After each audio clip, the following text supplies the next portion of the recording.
નમસ્કાર વિદ્યાર્થી મિત્રો, સ્વાધ્યાય 2.2 બહુપદી એમાં દાખલા 2નો પહેલો દાખલો, જેમાં આપણને શૂન્યનો સરવાળો આપ્યો છે, શૂન્યનો ગુણાકાર અને આપણે દ્વિઘાત બહુપદી મેળવવાની છે. આ દાખલો કરવા માટેની બે રીત છે, જેમાં આ રીત સૌથી સરળ છે.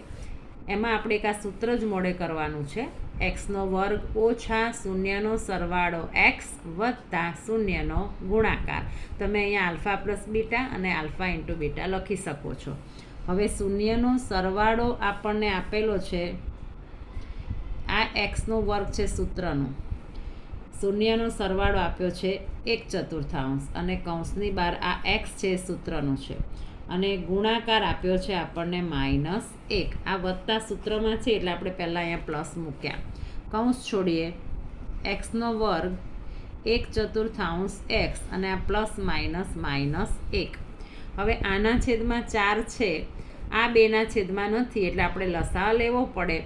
તો અહીંયા આપણે આખું જે આ પદ છે, આ આખા પદને આપણે 4 વડે ગુણી દઈએ. તો અહીંયા એક્સનો વર્ગ 1/4 એક્સ અને અહીંયા -1. હવે આને 4 વડે ગુણીએ તો આ 4 આ એક્સના વર્ગ જોડે ગુણાય તો 4x વર્ગ. આ 4 આ પદ જોડે ગુણાય એટલે આ 4 અને આ 4 ઉડી જાય, એટલે અહીંયા રહેશે એક્સ. અને આ 4 છે આ 1 જોડે ગુણાય તો 4 એકુ 4. આ આપણને બહુપદી મળે, 4x વર્ગ ઓછા એક્સ ઓછા 4. આ આપણી આ દ્વિઘાત બહુપદી. એ જ રીતે દાખલો નંબર 2, શૂન્યનો સરવાળો છે વર્ગમૂળ 2 અને શૂન્યનો ગુણાકાર છે 1/3 દ્વિઘાત બહુપદી શોધો. સૂત્ર છે એક્સનો વર્ગ શૂન્યનો સરવાળો એક્સ વત્તા શૂન્યનો ગુણાકાર.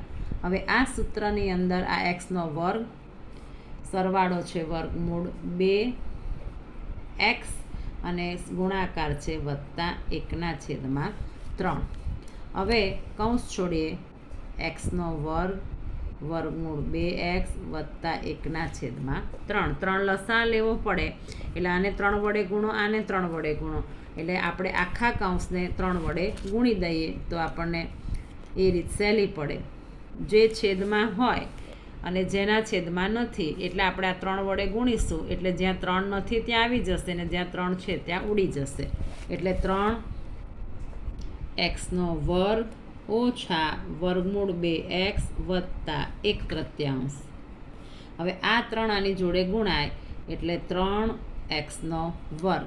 આ 3 આ પદ જોડે ગુણાય એટલે ઓછા 3 વર્ગમૂળ 2x, અને આ 3 જોડે ગુણાય તો 3 ઉડી જાય તો રહેશે વત્તા 1. તો આ આપણને દ્વિઘાત બહુપદી મળે છે. એવી જ રીતે દાખલો નંબર 3, શૂન્યનો સરવાળો 0, શૂન્યનો ગુણાકાર વર્ગમૂળ 5. તો આ દાખલાની અંદર આ જ સૂત્રની અંદર આપણે પાછી કિંમત મૂકી દઈએ. તો આ છે એક્સનો વર્ગ શૂન્યનો સરવાળો 0, આ સૂત્રનું એક્સ વત્તા શૂન્યનો ગુણાકાર છે વર્ગમૂળ 5. હવે એક્સનો વર્ગ 0 એવો છે કે એની જોડે કંઈ પણ ગુણાય તો એને એના જેવું બનાવી દે છે, એટલે આ પદ થઈ ગયું 0 અને અહીંયા વર્ગમૂળ 5. તો એક્સ વર્ગ વત્તા વર્ગમૂળ 5. આ આપણને દ્વિઘાત બહુપદી મળે છે. Thank you. વિડીયો ગમે તો લાઈક અને સબસ્ક્રાઈબ જરૂરથી કરજો.